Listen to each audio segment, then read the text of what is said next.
श्रीकनकधारास्तोत्रम् अङ्गं हरिः पुलकभूषणमाश्रयन्ति भृङ्गाङ्गनेव मुकुलाभरणं तमालम् अङ्गीकृताखिलविभूतिरपाङ्गलीला माङ्गल्यदास्तु मम मङ्गलदेवतायाः मुग्धा मुहुर्विदधति वदने मुरारेः प्रेमत्रपा प्रणहितानि गतागतानि मालादृशोर्मधुकरीव महोत्पलेया सा मे श्रियं दिशतु सागरसम्भवायाः विश्वामरेन्द्रपदवी भ्रमदानदक्ष आनन्दहेतुरधिकं मुरविद्विषोऽपि ईशन्निषीदतु मयि क्षणमेक्षणार्धम् इन्दीवरोदरसहोदरमिन्दिरायाः आमीलिताक्षमधिगम्य मुदा मुकुन्दम् आनन्दकन्दमनिमेषमनङ्गतन्त्रम् आकेकरस्थितकनीनिकपक्ष्मनेत्रम् भूत्यै भवेन्मम भुजङ्गशयाङ्गनायाः बाह्वन्तरे मधुजितः श्रितकौस्तुभेयः हारावलीवहरनीलमयी विभाति कामप्रदा भगवतोऽपि कटाक्षमाला कल्याणमावहतु मे कमलालयायाः कालाम्बुदालिललितोरसिकैटभारे धाराधरे स्फुरति या तडितङ्गनेव मातुः समस्तजगतां महनीयमूर्तिर्भद्राणि मे दिशतु भार्गवनन्दनायाः प्राप्तं पदं प्रथमतः किल यत्प्रभावान् माङ्गल्यभाजि मधुमाथिनि मन्मथेन मय्यापतेत्तदिह मन्थरमेक्षणार्ध मन्दालसं च मकरालयकन्यकायाः दद्यादयानुपवनो द्रविडाम्बुधाराम् अस्मिन् किञ्चन विहङ्गशिशो विषण्ये दुष्कर्म धर्ममपनीय चिराय दूरम् नारायण प्रणयिनी नयनाम्बुवाहः इष्टाविशिष्टमतयोऽपि यया दयार्द्र दृष्ट्या त्रिविष्टपपदं सुलभं लभन्ते दृष्टिः प्रहिष्टकमलोदरदीप्तिरिष्टां पुष्टिं कृषिष्ट मम पुष्करविष्टरायाः गिरिदेवतेति गरुडध्वजसुन्दरीति शाकम्भरीति शशिशेखरवल्लभेति सृष्टिस्थितिप्रलयकेलिषु संस्थितायै तस्यै नमस्त्रिभुवनैकगुणोस्तरुण्यै श्रुत्यै नमस्तु शुभकर्मफलप्रसूत्यै रत्यै नमस्तु रमणीयगुणार्णवायै शक्त्यै नमस्तु शतपत्रनिकेतनायै पुष्ट्यै नमस्तु पुरुषोत्तमवल्लभायै नमोस्तु नालिकनिभाननायै नमोस्तु दुग्धोदधिजन्मभूत्यै नमोस्तु सोमामृतसोदरायै नमोस्तु नारायणवल्लभायै सम्पत्कराणि सकलेन्द्रियनन्दनानि साम्राज्यदानि विभवानि सरोरुहाक्षि त्वद्वन्दनानि दुरिताहरणोद्यतानि मामेव मातरनिशं कलयन्तु मान्ये यत्कटाक्षसमुपासना विधिः सेवकस्य सकलार्थसम्पदः सन्तनोति वचनाङ्गमानशेष त्वां मुरारिहृदयेश्वरीं भजे। सरसिजनिलये सरोजहस्ते धवलतमां शुकगन्धमाल्यशोभे भगवती हरिवल्लभे मनोज्ञे त्रिभुवनभूतिकरी प्रसीद मह्यम्। दिग्गस्थिभिः कनककुम्भमुखावसृष्टा स्वर्वाहिनी विमलचारुजलप्लुताङ्गीं प्रातर्नमामि जगतां जननीमशेषा लोकाधिनाथ गृहिणीममृताब्धिपुत्रीम्। कमले कमलाक्षवल्लभे त्वं करुणापूरतरङ्गितैरपाङ्गे अवलोकय माम किञ्चनानां प्रथमं पात्रं कृत्रिमं दयायाः। स्तुवन्ति ये स्तुतिभिरमुभिरह्वं त्रयीमयीं त्रिभुवनमातरं रमां। गुणाधिका गुणतरभाग्यभागिनो भवन्ति ते भुवि बुधभाविताशयः। अङ्गं हरेः पुलकभूषणमाश्रयन्ति भृङ्गाङ्गनेव मुकुलाभरणं तमालम्। अङ्गीकृताखिलविभूतिरपाङ्गलीला माङ्गल्यदास्तु मम मङ्गलदेवतायाः। मुग्धा मुहुर्विदधति वदने मुरारेः प्रेमत्रपा प्रणहितानि गतागतानि। मालादृशोर्मधुकरीव महोत्पलेया सा मे श्रियं दिशतु सागरसम्भवायाः। विश्वामरेन्द्रपदविभ्रमदानदक्ष आनन्दहेतुरधिकं मुरविद्विषोऽपि। ईशन्निषीदतु मयि क्षणमीक्षणार्धम् इन्दीवरोदरसहोदरमिन्दिरायाः। आमीलिताक्षमधिगम्य मुदा मुकुन्दम् आनन्दकन्दमनिमेषमनङ्गतन्त्रम्। आकेकरस्थितकनीनिकपक्ष्मनेत्रं भूत्यै भवेन्मम भुजङ्गशयाङ्गनायाः। बाह्वन्तरे मधुजितः श्रितकौस्तुभेयः हारावलीवहरनीलमयी विभाति। कामप्रदा भगवतोऽपि कटाक्षमाला कल्याणमावहतु मे कमलालयायाः। कालाम्बुदालिललितो रसिकैटभारे धाराधरे स्फुरति या तडितङ्गनेव। मातुः समस्तजगतां महनीयमूर्तिर्भद्राणि मे दिशतु भार्गवनन्दनायाः। प्राप्तं पदं प्रथमतः किल यत्प्रभावान् माङ्गल्यभाजि मधुमाथिनि मन्मथेन।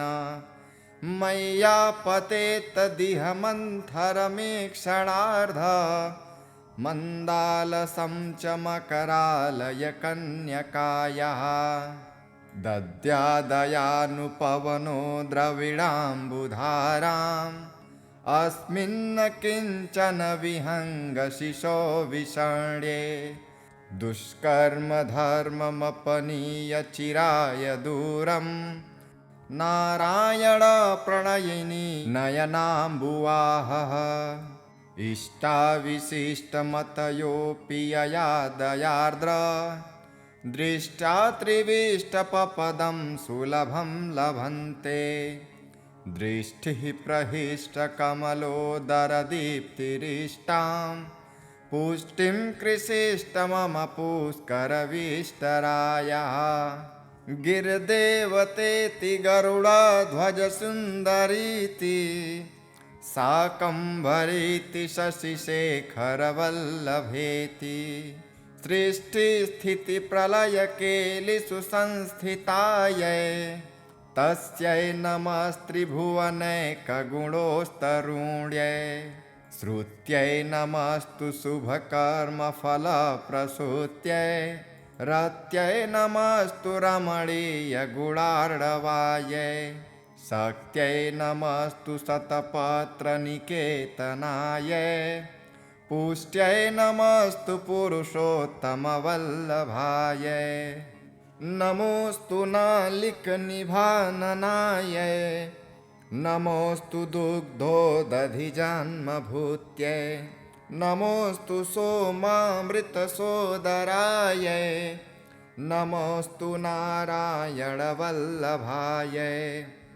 सम्पत्कराणि सकलेन्द्रियनन्दनानि साम्राज्यदानि विभवानि सरोरुहाक्षि त्वद्वन्दनानि दुरिताहरणोद्यतानि मामेव मातरनिशं कलयन्तु मान्ये यत्कटाक्षसमुपासनाविधिः सेवकस्य सकलार्थसम्पदः सन्तनोति वचनाङ्गमानशेष त्वां मुरारिहृदयेश्वरीं भजे सरसिजनिलये सरोजहस्ते धवलतमां सुखगन्धमाल्यशोभे भगवती हरिवल्लभे मनोज्ञे त्रिभुवनभूतकरे प्रसीद मह्यम् दिग्गस्थिभिः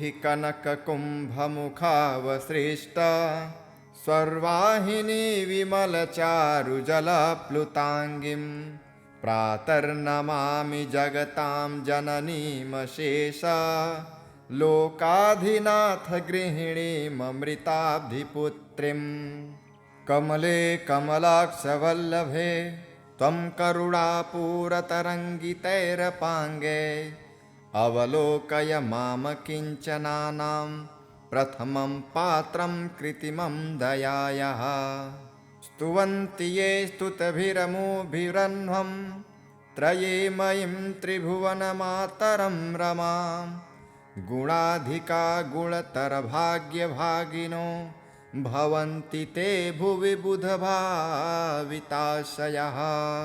अङ्गं हरेः पुलकभूषणमाश्रयन्ते भृङ्गाङ्गनेव मुकुलाभरणं तमालम् अङ्गीकृताखिलविभूतिरपाङ्गलीला माङ्गल्यदास्तु मम मङ्गलदेवतायाः मुग्धा मुहुर्विदधति वदने मुरारेः प्रेमत्रपा प्रणहितानि गतागतानि मालादृशोर्मधुकरीव महोत्पलेया सा मे श्रियं दिशतु सागरसम्भवायाः विश्वामरेन्द्रपदविभ्रमदानदक्ष आनन्दहेतुरधिकं मुरविद्विषोऽपि ईशन्निषीदतु मयि क्षणमेक्षणार्धम् इन्दीवरोदरसहोदरमिन्दिरायाः आमीलिताक्षमधिगम्य मुदा मुकुन्दम् आनन्दकन्दमनिमेषमनङ्गतन्त्रम् आकेकरस्थितकनीनिकपक्ष्मनेत्रम् भूत्यै भवेन्मम भुजङ्गशयाङ्गनायाः बाह्वन्तरे मधुजितः श्रितकौस्तुभेयः हारावलीवहरनीलमयी विभाति कामप्रदा भगवतोऽपि कटाक्षमाला कल्याणमावहतु मे कमलालयायाः कालाम्बुदालिललितो रसिकैटभारे धाराधरे स्फुरति या तडितङ्गनेव मातुः समस्तजगतां महनीयमूर्तिर् भद्राणि मे दिशतु भार्गवनन्दनायः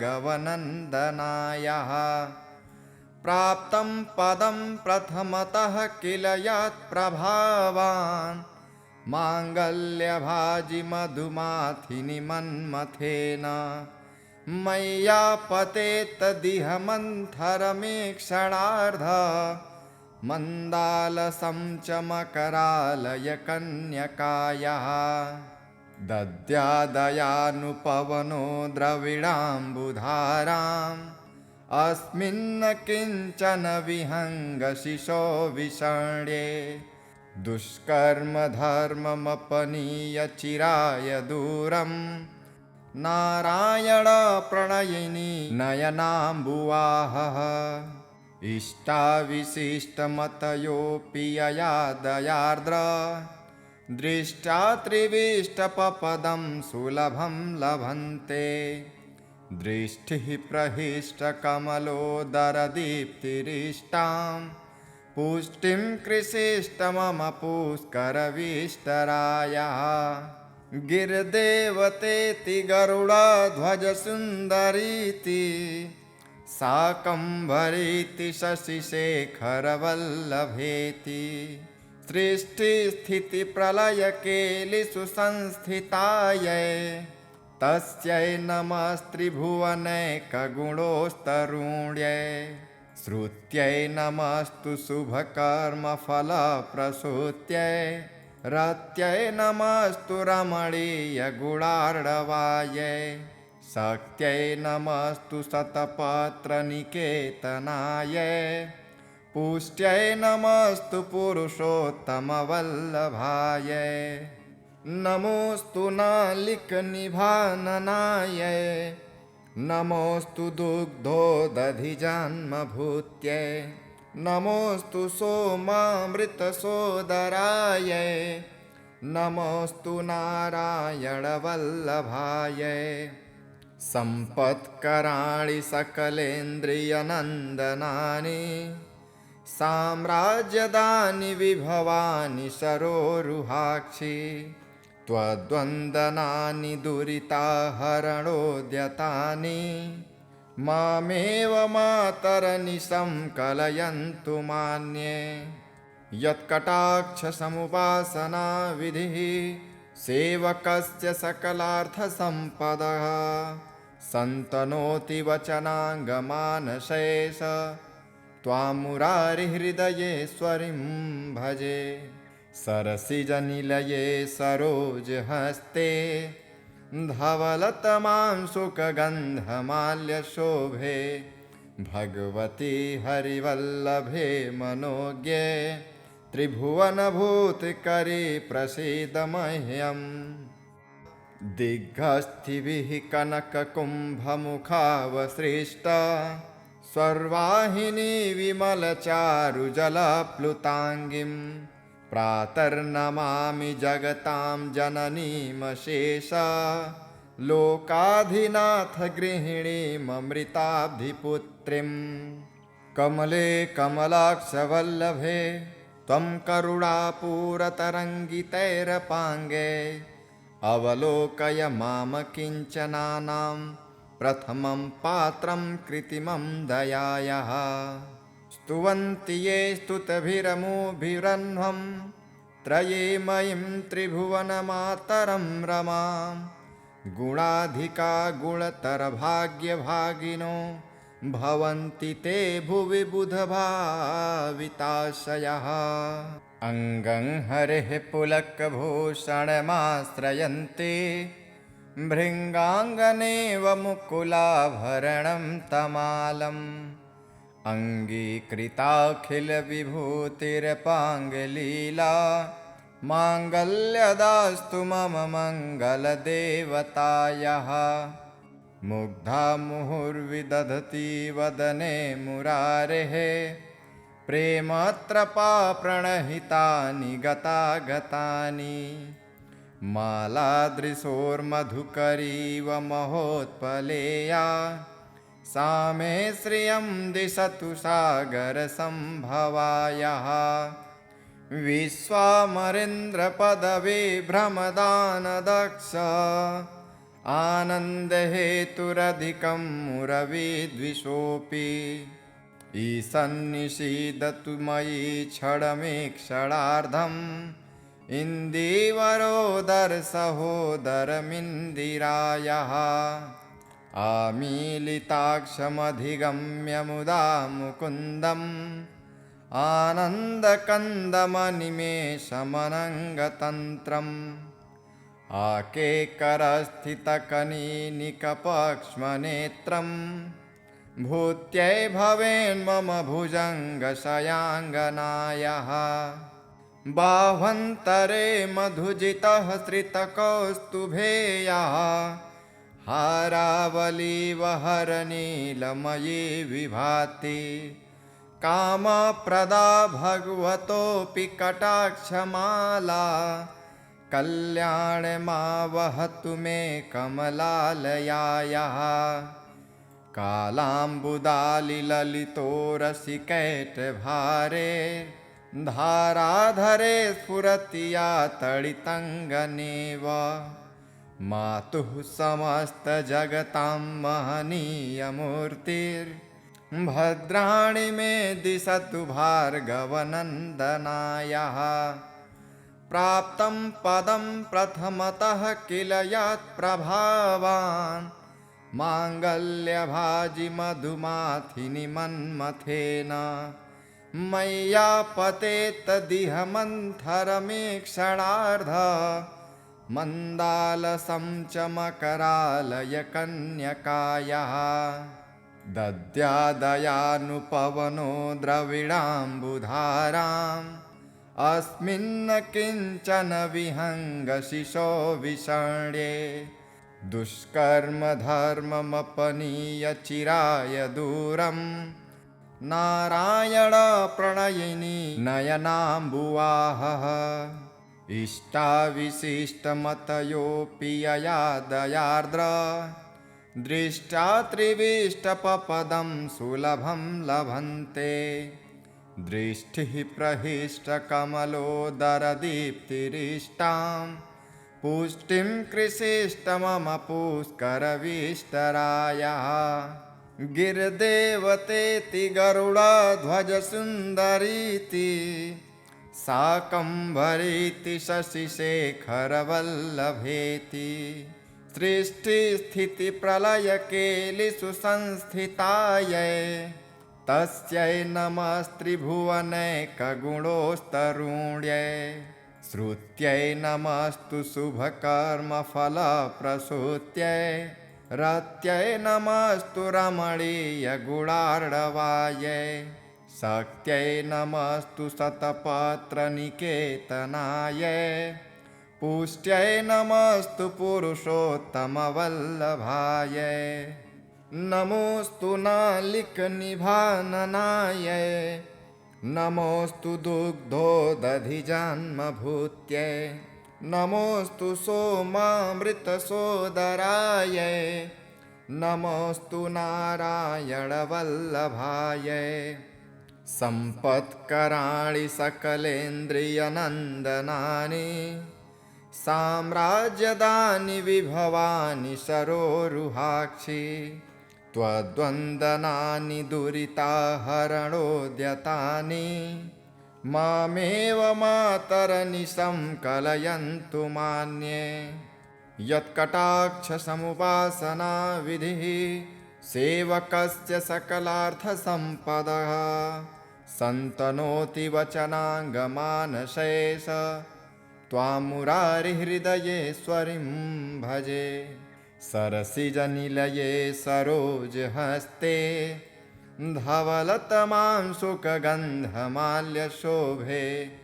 भगवती हरिवल्लभे मनोज्ञे त्रिभुवनभूतकरी प्रसीद मह्यम् दिग्गस्थिभिः कनककुम्भमुखावसृष्टा स्वर्वाहिनी विमलचारुजलप्लुताङ्गीं प्रातर्नमामि जगतां जननीमशेष लोकाधिनाथ गृहिणीममृताब्धिपुत्रीं कमले कमलाक्षवल्लभे त्वं करुणापूरतरङ्गितैरपाङ्गे अवलोकय माम किञ्चनानां प्रथमं पात्रं कृत्रिमं दयायाः।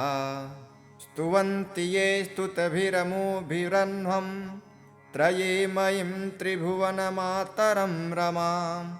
गुणाधिका गुणतरभाग्यभागिनो भवन्ति ते भुवि बुधभाविताशयः। अङ्गं हरेः पुलकभूषणमाश्रयन्ति भृङ्गाङ्गनेव मुकुलाभरणं तमालम्। अङ्गीकृताखिलविभूतिरपाङ्गलीला माङ्गल्यदास्तु मम मङ्गलदेवतायाः। मुग्धा मुहुर्विदधति वदने मुरारेः प्रेमत्रपा प्रणहितानि गतागतानि। मालादृशोर्मधुकरीव महोत्पलेया सा मे श्रियं दिशतु सागरसम्भवायाः। विश्वामरेन्द्रपदविभ्रमदानदक्ष आनन्दहेतुरधिकं मुरविद्विषोऽपि। ईशन्निषीदतु मयि क्षणमीक्षणार्धम् इन्दीवरोदरसहोदरमिन्दिरायाः। आमीलिताक्षमधिगम्य मुदा मुकुन्दम् आनन्दकन्दमनिमेषमनङ्गतन्त्रम्। आकेकरस्थितकनीनिकपक्ष्मनेत्रं भूत्यै भवेन्मम भुजङ्गशयाङ्गनायाः। बाह्वन्तरे मधुजितः श्रितकौस्तुभेयः हारावलीवहरनीलमयी विभाति। कामप्रदा भगवतोऽपि कटाक्षमाला कल्याणमावहतु मे कमलालयायाः। कालाम्बुदालिललितो रसिकैटभारे धाराधरे स्फुरति या तडितङ्गनेव। मातुः समस्तजगतां महनीयमूर्तिर्भद्राणि मे दिशतु भार्गवनन्दनायाः। प्राप्तं पदं प्रथमतः किल यत्प्रभावान् माङ्गल्यभाजि मधुमाथिनि मन्मथेन। मय्यापतेत्तदिह मन्थरमीक्षणार्ध मन्दालसं च मकरालयकन्यकायाः। दद्यादयानुपवनो द्रविडाम्बुधाराम् अस्मिन् किञ्चन विहङ्गशिशो विषण्ये। दुष्कर्मधर्ममपनीय चिराय दूरम् नारायणप्रणयिनी नयनाम्बुवाहः। इष्टाविशिष्टमतयोऽपि यया दयार्द्र दृष्ट्या त्रिविष्टपपदं सुलभं लभन्ते। दृष्टिः प्रहिष्टकमलोदरदीप्तिरिष्टां पुष्टिं कृषिष्ट मम पुष्करविष्टरायाः। गिरिदेवतेति गरुडध्वजसुन्दरीति शाकम्भरीति शशिशेखरवल्लभेति। सृष्टिस्थितिप्रलयकेलिषु संस्थितायै तस्यै नमस्त्रिभुवनैकगुणोस्तरुण्यै। श्रुत्यै नमस्तु शुभकर्मफलप्रसूत्यै रत्यै नमस्तु रमणीयगुणार्णवायै। शक्त्यै नमस्तु शतपत्रनिकेतनायै पुष्ट्यै नमस्तु पुरुषोत्तमवल्लभायै। नमोऽस्तु नालिकनिभाननायै नमोऽस्तु दुग्धोदधिजन्मभूत्यै। नमोऽस्तु सोमामृतसोदरायै नमोऽस्तु नारायणवल्लभायै। सम्पत्कराणि सकलेन्द्रियनन्दनानि साम्राज्यदानि विभवानि सरोरुहाक्षि त्वद्वन्दनानि दुरिताहरणोद्यतानि मामेव मातरनिशं कलयन्तु मान्ये यत्कटाक्षसमुपासना विधिः सेवकस्य सकलार्थसम्पदः सन्तनोति वचनाङ्गमानशेष त्वां मुरारिहृदयेश्वरीं भजे सरसिजनिलये सरोजहस्ते धवलतमां सुखगन्धमाल्यशोभे भगवती हरिवल्लभे मनोज्ञे त्रिभुवनभूतिकरी प्रसीद मह्यम् दिग्गस्थिभिः कनककुम्भमुखावसृष्टा स्वर्वाहिनी विमलचारुजलप्लुताङ्गीं प्रातर्नमामि जगतां जननीमशेष लोकाधिनाथ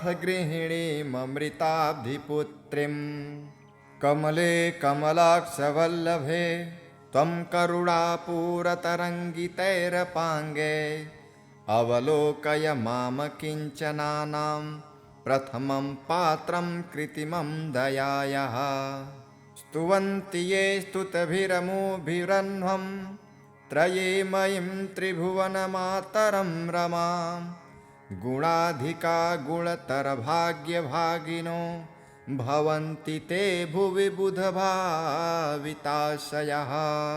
अङ्गं हरेः पुलकभूषणमाश्रयन्ति भृङ्गाङ्गनेव मुकुलाभरणं तमालम् अङ्गीकृताखिलविभूतिरपाङ्गलीला माङ्गल्यदास्तु मम मङ्गलदेवतायाः मुग्धा मुहुर्विदधति वदने मुरारेः प्रेमत्रपा प्रणहितानि गतागतानि मालादृशोर्मधुकरीव महोत्पलेया सा मे श्रियं दिशतु सागरसम्भवायाः विश्वामरेन्द्रपदवी भ्रमदानदक्ष आनन्दहेतुरधिकं मुरविद्विषोऽपि ईशन्निषीदतु मयि क्षणमेक्षणार्धम् इन्दीवरोदरसहोदरमिन्दिरायाः आमीलिताक्षमधिगम्य मुदा मुकुन्दम् आनन्दकन्दमनिमेषमनङ्गतन्त्रम् आकेकरस्थितकनीनिकपक्ष्मनेत्रं भूत्यै भवेन्मम भुजङ्गशयाङ्गनायाः बाह्वन्तरे मधुजितः श्रितकौस्तुभेयः हारावलीवहरनीलमयी विभाति कामप्रदा भगवतोऽपि कटाक्षमाला कल्याणमावहतु मे कमलालयायाः कालाम्बुदालिललितो रसिकैटभारे धाराधरे स्फुरति या तडितङ्गनेव मातुः समस्तजगतां महनीयमूर्तिर्भद्राणि मे दिशतु भार्गवनन्दनायाः प्राप्तं पदं प्रथमतः किल यत्प्रभावान् माङ्गल्यभाजि मधुमाथिनि मन्मथेन मय्यापतेत्तदिह मन्थरमेक्षणार्ध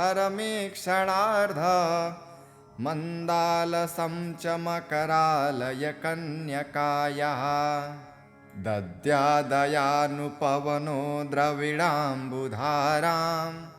अस्मिन् किञ्चन विहङ्गशिशो विषण्ये दुष्कर्म धर्ममपनीय चिराय दूरं नारायण प्रणयिनी नयनाम्बुवाहः इष्टाविशिष्टमतयोऽपि यया दयार्द्र दृष्ट्या त्रिविष्टपपदं सुलभं लभन्ते दृष्टिः प्रहिष्टकमलोदरदीप्तिरिष्टां पुष्टिं कृषिष्ट मम पुष्करविष्टरायः गिर्देवतेति गरुडध्वजसुन्दरीति शाकम्भरीति शशिशेखरवल्लभेति सृष्टिस्थितिप्रलयकेलिषु संस्थितायै तस्यै नमस्त्रिभुवनैकगुणोस्तरुण्यै श्रुत्यै नमस्तु शुभकर्मफलप्रसूत्यै रत्यै नमस्तु रमणीयगुणार्णवायै शक्त्यै नमस्तु शतपत्रनिकेतनायै पुष्ट्यै नमस्तु पुरुषोत्तमवल्लभायै नमोऽस्तु नालिकनिभाननायै नमोऽस्तु दुग्धोदधिजन्मभूत्यै नमोऽस्तु सोमामृतसोदरायै नमोऽस्तु नारायणवल्लभायै सम्पत्कराणि सकलेन्द्रियनन्दनानि साम्राज्यदानि विभवानि सरोरुहाक्षि त्वद्वन्दनानि दुरिताहरणोद्यतानि मामेव मातरनिशं कलयन्तु मान्ये यत्कटाक्षसमुपासना विधिः सेवकस्य सकलार्थसम्पदः सन्तनोति वचनाङ्गमानशेष त्वां मुरारिहृदयेश्वरीं भजे सरसिजनिलये सरोजहस्ते धवलतमां सुखगन्धमाल्यशोभे भगवती हरिवल्लभे मनोज्ञे त्रिभुवनभूतकरे प्रसीद मह्यम् दिग्गस्थिभिः कनककुम्भमुखावसृष्टा स्वर्वाहिनी विमलचारुजलप्लुताङ्गीं प्रातर्नमामि जगतां जननीमशेष लोकाधिनाथ गृहिणीममृताब्धिपुत्रीं कमले कमलाक्षवल्लभे त्वं करुणापूरतरङ्गितैरपाङ्गे अवलोकय माम किञ्चनानां प्रथमं पात्रं कृत्रिमं दयायाः स्तुवन्ति ये स्तुतिभिरमुभिरह्वं त्रयीमयीं त्रिभुवनमातरं रमां गुणाधिका गुणतरभाग्यभागिनो भवन्ति ते भुवि बुधभाविताशयः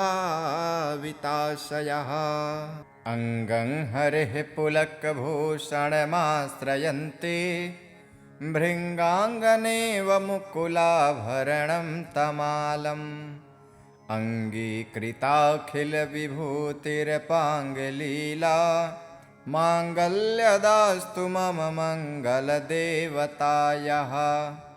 मुग्धा मुहुर्विदधति वदने मुरारेः प्रेमत्रपा प्रणहितानि गतागतानि मालादृशोर्मधुकरीव महोत्पलेया सा मे श्रियं दिशतु सागरसम्भवायाः विश्वामरेन्द्रपदवी भ्रमदानदक्ष आनन्दहेतुरधिकं मुरविद्विषोऽपि ईशन्निषीदतु मयि क्षणमेक्षणार्धम् इन्दीवरोदरसहोदरमिन्दिरायाः आमीलिताक्षमधिगम्य मुदा मुकुन्दम् आनन्दकन्दमनिमेषमनङ्गतन्त्रम् आकेकरस्थितकनीनिकपक्ष्मनेत्रम् भूत्यै भवेन्मम भुजङ्गशयाङ्गनायाः बाह्वन्तरे मधुजितः श्रितकौस्तुभेयः हारावलीवहरनीलमयी विभाति कामप्रदा भगवतोऽपि कटाक्षमाला कल्याणमावहतु मे कमलालयायाः कालाम्बुदालिललितोरसिकैटभारे धाराधरे स्फुरति या तडितङ्गनेव मातुः समस्तजगतां महनीयमूर्तिर्भद्राणि मे दिशतु भार्गवनन्दनायाः प्राप्तं पदं प्रथमतः किल यत्प्रभावान् माङ्गल्यभाजि मधुमाथिनि मन्मथेन मय्यापतेत्तदिह मन्थरमीक्षणार्ध मन्दालसं च मकरालयकन्यकायाः दद्यादयानुपवनो द्रविडाम्बुधाराम् अस्मिन्न किञ्चन विहङ्गशिशो विषण्ये दुष्कर्म धर्ममपनीय चिराय दूरं नारायण प्रणयिनी नयनाम्बुवाहः इष्टाविशिष्टमतयोऽपि यया दयार्द्र दृष्ट्या त्रिविष्टपपदं सुलभं लभन्ते दृष्टिः प्रहिष्टकमलोदरदीप्तिरिष्टां पुष्टिं कृषिष्ट मम पुष्करविष्टरायाः गिरिदेवतेति गरुडध्वजसुन्दरीति शाकम्भरीति शशिशेखरवल्लभेति सृष्टिस्थितिप्रलयकेलिषु संस्थितायै तस्यै नमस्त्रिभुवनैकगुणोस्तरुण्यै श्रुत्यै नमस्तु शुभकर्मफलप्रसूत्यै रत्यै नमस्तु रमणीयगुणार्णवायै शक्त्यै नमस्तु शतपत्रनिकेतनायै पुष्ट्यै नमस्तु पुरुषोत्तमवल्लभायै नमोस्तु नालिकनिभाननायै नमोस्तु दुग्धोदधिजन्मभूत्यै नमोस्तु सोमामृतसोदरायै नमोस्तु नारायणवल्लभायै सम्पत्कराणि सकलेन्द्रियनन्दनानि साम्राज्यदानि विभवानि सरोरुहाक्षि त्वद्वन्दनानि दुरिताहरणोद्यतानि मामेव मातरनिशं कलयन्तु मान्ये यत्कटाक्षसमुपासना विधिः सेवकस्य सकलार्थसम्पदः सन्तनोति वचनाङ्गमानशेष त्वां मुरारिहृदयेश्वरीं भजे सरसिजनिलये सरोजहस्ते धवलतमां सुखगन्धमाल्यशोभे भगवती हरिवल्लभे मनोज्ञे त्रिभुवनभूतकरी प्रसीद मह्यम् दिग्गस्थिभिः कनककुम्भमुखावसृष्टा स्वर्वाहिनी विमलचारुजलप्लुताङ्गीं प्रातर्नमामि जगतां जननीमशेष लोकाधिनाथ गृहिणीममृताब्धिपुत्रीं कमले कमलाक्षवल्लभे त्वं करुणापूरतरङ्गितैरपाङ्गे अवलोकय माम किञ्चनानां प्रथमं पात्रं कृत्रिमं दयायाः स्तुवन्ति ये स्तुतिभिरमुभिरह्वं त्रयीमयीं त्रिभुवनमातरं रमां गुणाधिका गुणतरभाग्यभागिनो भवन्ति ते भुवि बुधभाविताशयः अङ्गं हरेः पुलकभूषणमाश्रयन्ति भृङ्गाङ्गनेव मुकुलाभरणं तमालम् अङ्गीकृताखिलविभूतिरपाङ्गलीला माङ्गल्यदास्तु मम मङ्गलदेवतायाः मुग्धा मुहुर्विदधति वदने मुरारेः प्रेमत्रपा प्रणहितानि गतागतानि मालादृशोर्मधुकरीव महोत्पलेया सा मे श्रियं दिशतु सागरसम्भवायाः विश्वामरेन्द्रपदविभ्रमदानदक्ष आनन्दहेतुरधिकं मुरविद्विषोऽपि ईशन्निषीदतु मयि क्षणमेक्षणार्धम् इन्दीवरोदरसहोदरमिन्दिरायाः आमीलिताक्षमधिगम्य मुदा मुकुन्दम् आनन्दकन्दमनिमेषमनङ्गतन्त्रम् आकेकरस्थितकनीनिकपक्ष्मनेत्रम् भूत्यै भवेन्मम भुजङ्गशयाङ्गनायाः बाह्वन्तरे मधुजितः श्रितकौस्तुभेयाः हारावलीवहरनीलमयी विभाति कामप्रदा भगवतोऽपि कटाक्षमाला कल्याणमावहतु मे कमलालयायाः कालाम्बुदालिललितोरसिकैटभारे धाराधरे स्फुरति या तडितङ्गनेव मातुः समस्तजगतां महनीयमूर्तिर्भद्राणि मे दिशतु भार्गवनन्दनायाः प्राप्तं पदं प्रथमतः किल यत्प्रभावान् माङ्गल्यभाजि मधुमाथिनि मन्मथेन मय्यापतेत्तदिह मन्थरमेक्षणार्ध मन्दालसं च मकरालयकन्यकायाः दद्यादयानुपवनो द्रविडाम्बुधाराम् अस्मिन्न किञ्चन विहङ्गशिशो विषण्ये दुष्कर्मधर्ममपनीय चिराय दूरम् नारायणप्रणयिनी नयनाम्बुवाहः इष्टाविशिष्टमतयोऽपि यया दयार्द्र दृष्ट्या त्रिविष्टपपदं सुलभं लभन्ते दृष्टिः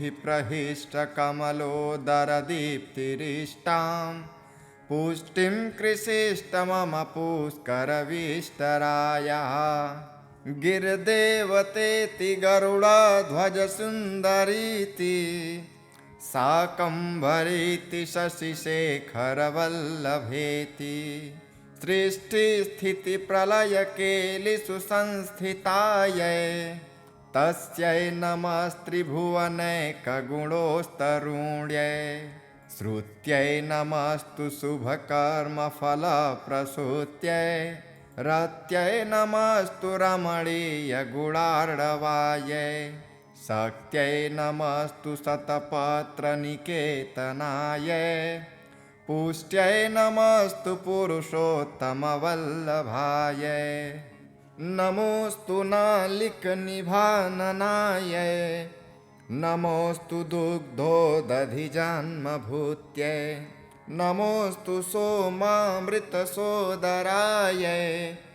नमोऽस्तु नारायणवल्लभायै सम्पत्कराणि सकलेन्द्रियनन्दनानि साम्राज्यदानि विभवानि सरोरुहाक्षि त्वद्वन्दनानि दुरिताहरणोद्यतानि मामेव मातरनिशं कलयन्तु मान्ये यत्कटाक्षसमुपासना विधिः सेवकस्य सकलार्थसम्पदः सन्तनोति वचनाङ्गमानशेष त्वां मुरारिहृदयेश्वरीं भजे सरसिजनिलये सरोजहस्ते धवलतमां सुखगन्धमाल्यशोभे भगवती हरिवल्लभे मनोज्ञे त्रिभुवनभूतकरी प्रसीद मह्यम् दिग्गस्थिभिः कनककुम्भमुखावसृष्टा स्वर्वाहिनी विमलचारुजलप्लुताङ्गीं प्रातर्नमामि जगतां जननीमशेषा लोकाधिनाथ गृहिणीममृताब्धिपुत्रीम् कमले कमलाक्षवल्लभे त्वं करुणापूरतरङ्गितैरपाङ्गे अवलोकय माम किञ्चनानां प्रथमं पात्रं कृत्रिमं दयायाः स्तुवन्ति ये स्तुतिभिरमुभिरह्वं त्रयीमयीं त्रिभुवनमातरं रमां गुणाधिका गुणतरभाग्यभागिनो भवन्ति ते भुवि बुधभाविताशयः अङ्गं हरेः पुलकभूषणमाश्रयन्ति भृङ्गाङ्गनेव मुकुलाभरणं तमालम् अङ्गीकृताखिलविभूतिरपाङ्गलीला माङ्गल्यदास्तु मम मङ्गलदेवतायाः मुग्धा मुहुर्विदधति वदने मुरारेः प्रेमत्रपा प्रणहितानि गतागतानि मालादृशोर्मधुकरीव महोत्पलेया सा मे श्रियं दिशतु सागरसम्भवायाः विश्वामरेन्द्रपदविभ्रमदानदक्ष आनन्दहेतुरधिकं मुरविद्विषोऽपि ईशन्निषीदतु मयि क्षणमेक्षणार्धम् इन्दीवरोदरसहोदरमिन्दिरायाः आमीलिताक्षमधिगम्य मुदा मुकुन्दम् आनन्दकन्दमनिमेषमनङ्गतन्त्रम् आकेकरस्थितकनीनिकपक्ष्मनेत्रम् भूत्यै भवेन्मम भुजङ्गशयाङ्गनायाः बाह्वन्तरे मधुजितः श्रितकौस्तुभेयः हारावलीवहरनीलमयी विभाति कामप्रदा भगवतोऽपि कटाक्षमाला कल्याणमावहतु मे कमलालयायाः कालाम्बुदालिललितो रसिकैटभारे धाराधरे स्फुरति या तडितङ्गनेव मातुः समस्तजगतां महनीयमूर्तिर्भद्राणि मे दिशतु भार्गवनन्दनायाः प्राप्तं पदं प्रथमतः किल यत्प्रभावान् माङ्गल्यभाजि मधुमाथिनि मन्मथेन मय्या पतेत्तदिह मन्थरमेक्षणार्ध मन्दालसं च मकरालय कन्यकायाः दद्यादयानुपवनो द्रविडाम्बुधाराम् अस्मिन् किञ्चन विहङ्गशिशो विषण्ये दुष्कर्मधर्ममपनीय चिराय दूरं नारायणप्रणयिनी नयनाम्बुवाहः इष्टाविशिष्टमतयोऽपि यया दयार्द्र दृष्ट्या त्रिविष्टपपदं सुलभं लभन्ते दृष्टिः प्रहिष्टकमलोदरदीप्तिरिष्टां पुष्टिं कृषिष्ट मम पुष्करविष्टरायाः गिरिदेवतेति गरुडध्वजसुन्दरीति शाकम्भरीति शशिशेखरवल्लभेति सृष्टिस्थितिप्रलयकेलिषु संस्थितायै तस्यै नमस्त्रिभुवनैकगुणोस्तरुण्यै श्रुत्यै नमस्तु शुभकर्मफलप्रसूत्यै रत्यै नमस्तु रमणीयगुणार्णवायै शक्त्यै नमस्तु शतपत्रनिकेतनायै पुष्ट्यै नमस्तु पुरुषोत्तमवल्लभाय नमोऽस्तु नालिकनिभाननाय नमोऽस्तु दुग्धोदधिजन्मभूत्यै नमोऽस्तु सोमामृतसोदराय नमोऽस्तु नारायणवल्लभाय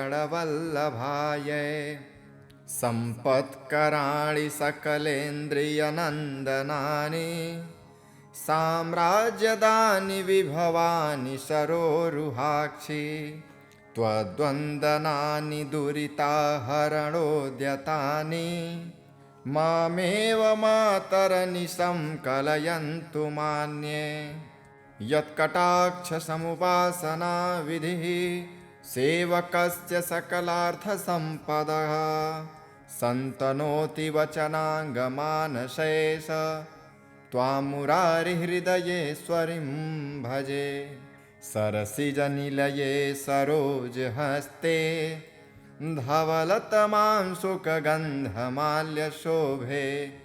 भगवती हरिवल्लभे मनोज्ञे त्रिभुवनभूतकरे प्रसीद मह्यम् दिग्गस्थिभिः कनककुम्भमुखावसृष्टा स्वर्वाहिनी विमलचारुजलप्लुताङ्गीं प्रातर्नमामि जगतां जननीमशेष लोकाधिनाथ गृहिणीममृताब्धिपुत्रीं कमले कमलाक्षवल्लभे त्वं करुणापूरतरङ्गितैरपाङ्गे अवलोकय माम किञ्चनानां प्रथमं पात्रं कृत्रिमं दयायाः स्तुवन्ति ये स्तुतिभिरमुभिरह्वं त्रयीमयीं त्रिभुवनमातरं रमां गुणाधिका गुणतरभाग्यभागिनो भवन्ति ते भुवि बुधभाविताशयः।